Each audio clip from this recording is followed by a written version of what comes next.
Good morning. We're going to start, since there's a custom to say the chapters, PerkeiAvot, the chapters of ethics of our fathers.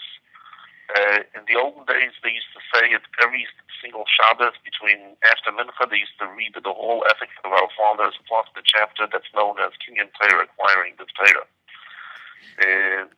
Then it switched to that in certain areas they would say it only during the winter, in other areas only during the summer. That is our custom to say it throughout the summer, but we divided one chapter for Shabbos, so they're together with the chapter of Kinyan Torah, there are 6 chapters. So the Rebbe says, there's a custom to say the chapters of the ethics of our fathers, PerkeiAvot, one chapter, B'chol Shabbos Shebein Pesach L'Atzeret, every Shabbos between Pesach and Shavuos, the Mincha after Mincha of Shabbos. And you say before this PerkeiAvot, you say the Mishnah of Kol Yisrael, the Mishnah that every Jew has a portion, the world to come. And after the Perek, you say Mishnah from Rabbi Keller, the Mishnah of Rabbi Keller, which is from Masechet Makis. And there are those who have that custom, that nice custom, all the Shabbos of the summer. Says the Mishnah, Kol Yisrael yesh lahem chelek leilam haba. Each Jew has a portion in the world to come, which is a reference of the world of resurrection, when the dead will be resurrected.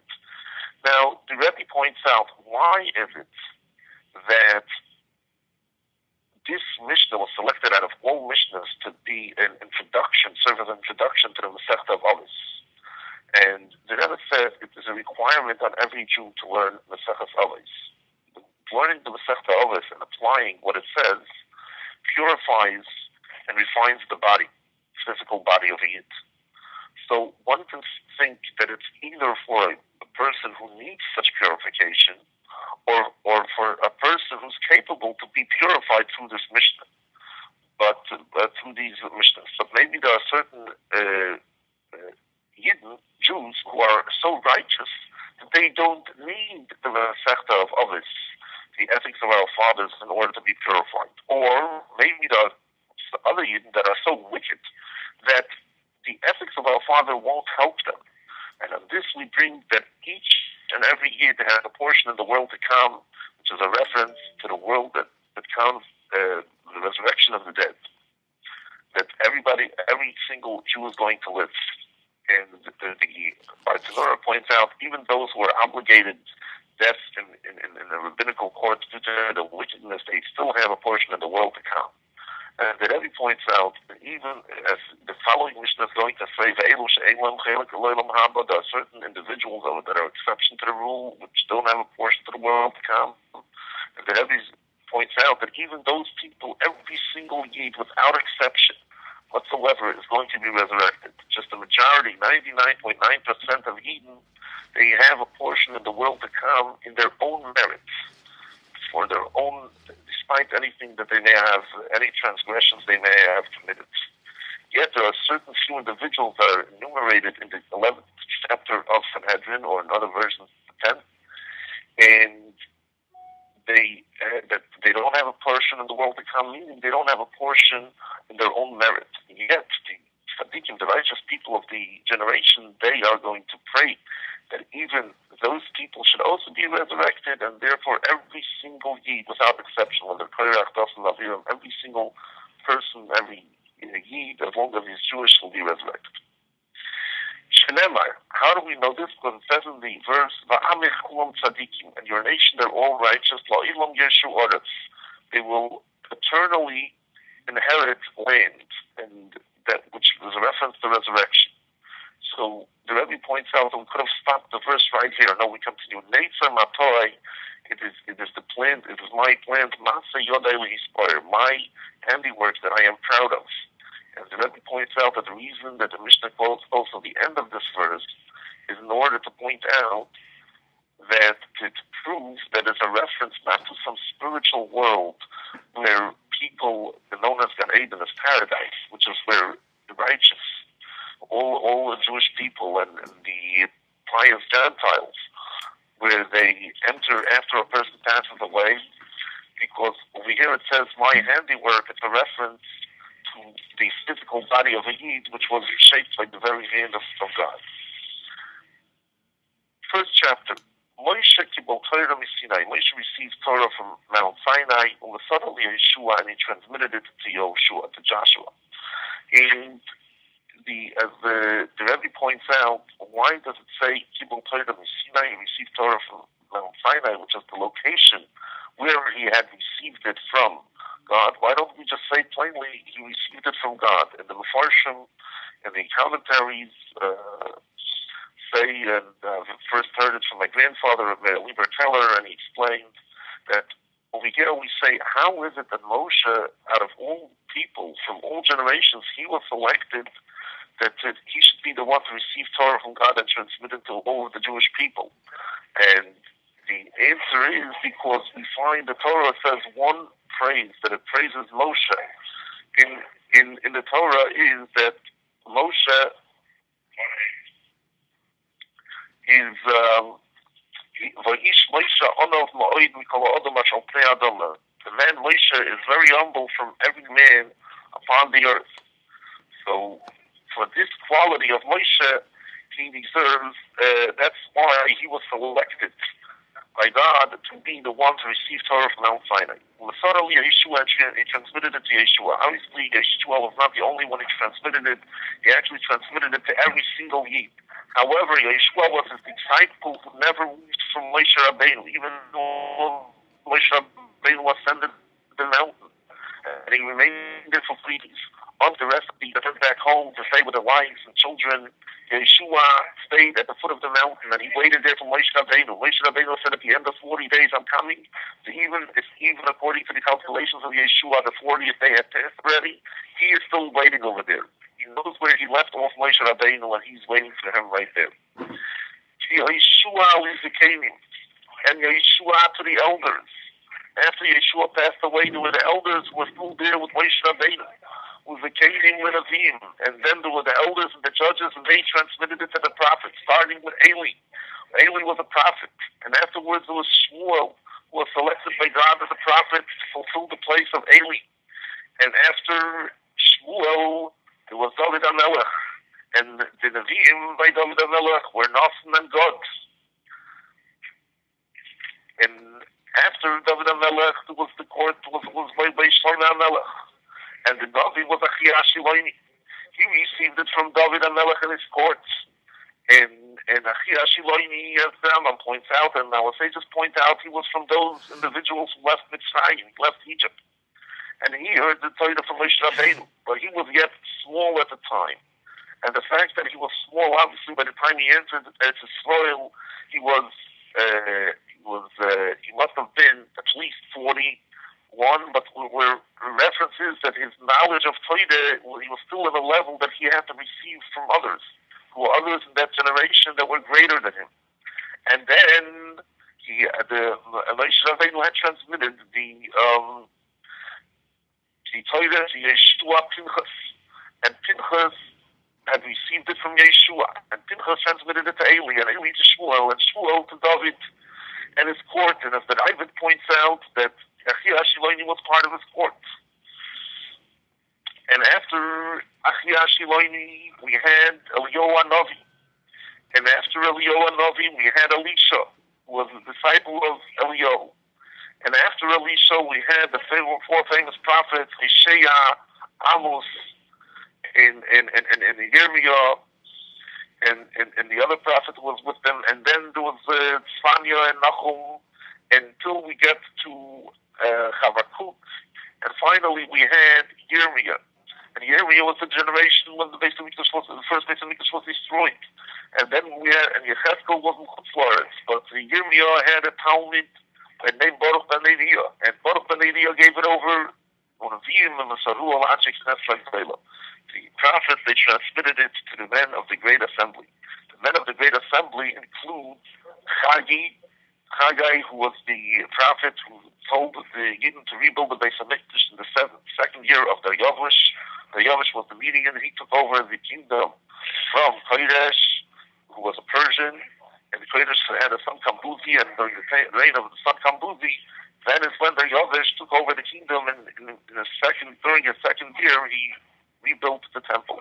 And he was succeeded by Achashverosh. So the story of Achashverosh, according to the Balaam Moed, took place already after the Beis Hamikdash was built.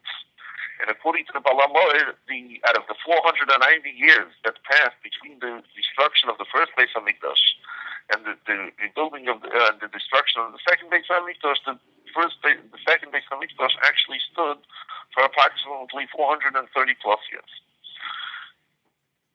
Hey, Mavru Shloisha Dvorim. They, the men of the Great Assembly, they said three things: avoiding the Sunim Badim, be relaxed when it comes to judgment. Don't rush. And the Bartanuda points out, first of all, what are doing? They said three things.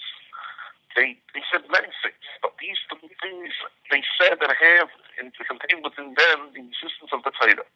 What does it mean that you be relaxed when it comes to judgment? That if the Torah comes to you, a similar case came to you already once, twice, a third time, don't say, this case already came in front of me and I reviewed it once, twice, and the third time. Just be relaxed. Wait. The word Mesilim comes from the word Hamtein. Wait before you rule. As Rabbi Marlo Olav Shalom said once in a meeting of many rabbis, that before a person speaks, he should think about it for 5 minutes. In other words, when he hears something, somebody comes for him for judgment or what's not, and then he wants to react and say a speech, and in response to that, should first think about it for 5 minutes and then speak. And he said that he does the same.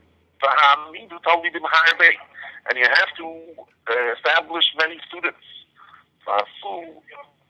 and not say, oh, well, I can't teach Torah only to a person whose whose innermost aspect is like his outer appearance, and he's just as pious inside as he is outwardly. Just any person who comes to study, you should teach him, as long as it's not known for a fact that his deeds are indeed terrible, that he transgresses against the words of Torah, he does the things that are abominations. And you have to make a fence for the Torah. In other words, we have in Shabbos it says, "B'yom hashvi tishbos." On the seventh day you should rest. Elsewhere it says, "Le'sasem malacha," don't do work. So I could say it suffice that you don't do one of the 39 works, malachos, which are associated with the Mishkan, which are generally divided, as the Alter Rebbe points out, they're divided 3 general categories of food, clothes, and house. The first 11 malachas have to do with planting, plowing, harvesting, threshing, winnowing, sifting, and taking out any pebbles that might have been inserted, which is choosing, sifting. First you grind it, and then you sift it, and then you knead it to make the dough, and then you bake it, or cook if it's a different type of food. So those are the 11 malachas associated, and then there are malachas that have to do with taking first shearing the wool, and then spinning it, and making it into a thread, and then weaving it, and making the looms, and so on and so forth, till we wash it, and then we sew clothes, and then sometimes if a stitch didn't come out through well, so we'll rip it in order we can sew it again, and all these things have to do with clothes, and this is one type of clothes. Then there's another type of clothes, which is when a person walks in the street who'll wear leather shoes. So leather, you have to first slaughter the animal, and then you take the skin of the animal and you have to prepare it with different preservation techniques, and salt it, and then make it, and then you can either make it into a shoe, or you can use it as parchment to write upon, and the writing itself. And then there are those that are associated with a house. So first from building it and taking it apart in order to rebuild, and then writing in a in order to write on the place that you are raised, and also making a fire, because making a fire can only be done in a house. When you have a house, you have four walls that will protect the fire against the elements of the wind. Then you can make a fire, and putting out a fire in order to reignite it, and also to carry from one from a private domain to a public domain. Because in order to carry from a private domain to a public domain, you have to first have a private domain. And a private domain is determined when you have walls around it. So these are the 39 general categories of malachos of Shabbos. And so one would think, so anything that's not included in these categories, you don't have to, it's okay to do on Shabbos. So you say no. Don't forget that the ultimate purpose is to rest. So the Chachamim told us there are many things that you can't do because you want to rest. One of this is you can't go swimming. And it's not just because we don't want you to do exercise. On Shabbos, exercise is a very good thing to do. On a Sunday, on a Monday, on a Tuesday, on a Wednesday, on a Thursday, on a Friday. Comes Shabbos, you have to use all your energy to daven and to learn. So you can't go swimming, you can't go climbing a tree, you can't ride an animal. There are many things that you can't do on Shabbos. Now, the Rebbe points out that even the first statement from the men of the Great Assembly, that you should be relaxed when it comes to judgment, that applies not only to judging people who come to you to solve a case amongst them, but it applies also when a person is teaching students. That when you're teaching students, and a student does something that you want to protest or you want to correct him, be a little relaxed before you go ahead and admonish him, but you should be relaxed about it and say and point out, say it in a nice way, in a pleasant way. And we are now going to continue to the second Mishnah. Shimon HaTzadik, Shimon the righteous man, he was from the leftovers of the great men of the Great Assembly. He would say, on three things the Torah is, the world stands. On Torah, on Torah, of Avodah, the service of God, which is the karbonos, sacrifices, and on doing kindness. Now Rashi actually points out Shimon HaTzadik, kohen hoya, he was a kohen. And my grandfather points out that at the first glance we have to understand what difference does it make the fact that he was a kohen to our Mishnah. What if he was a Levite? What connection does that have to do with the Mishnah? So he says it's very simple. When a person makes a statement and he says that the world stands on these three pillars, that of Torah and service of God in doing kindness, it is important that he should be a living example of that. So therefore, that's why the Mishnah points out all two of these things and left for Rashi to point out the third. The first thing we tell you is Shimon HaTzadik, Shimon the righteous man. What difference does it make the fact that he was righteous? Because if he was righteous, so he did kindness. By definition, he did kindness. So therefore, it makes sense that he's the one who said that he said that the Torah stands, the world stands on doing kindness. He was Mishirek Nesnak Deila from the leftover of the men of the Great Assembly, so he learned Torah from them. So then it's befitting that he's the one who said that the world stands on Torah. Now, Rashi adds he was a kohen. So if he's a kohen, he's the one who did the avodah of the karbonos, of the sacrifices. And therefore, it's befitting that he says that it stands all avodah. We're going to continue Mishnah Gimel. Antigonus ish Sicho, the man of Sicho, by that time, during the era of Shimon HaTzadik, that's when Alexander, the king of Mogdon, he became king of Greece and much of the Middle East. He came all the way up from the north, and he first conquered Persia, who was by then had the whole empire, and he took over all of their countries, including Egypt, and eventually there were some Eden who had Greek names, and Antigonus, the man of Sicho, he received the Torah from Shimon HaTzadik. And in all of these Mishnahs, it doesn't mean that he was the only one who received the Torah. It means that he received everything that there was to receive. Everybody received, but he didn't lose a seed. He would say, do not be like servants who serve the rabbi in order to receive a prize. But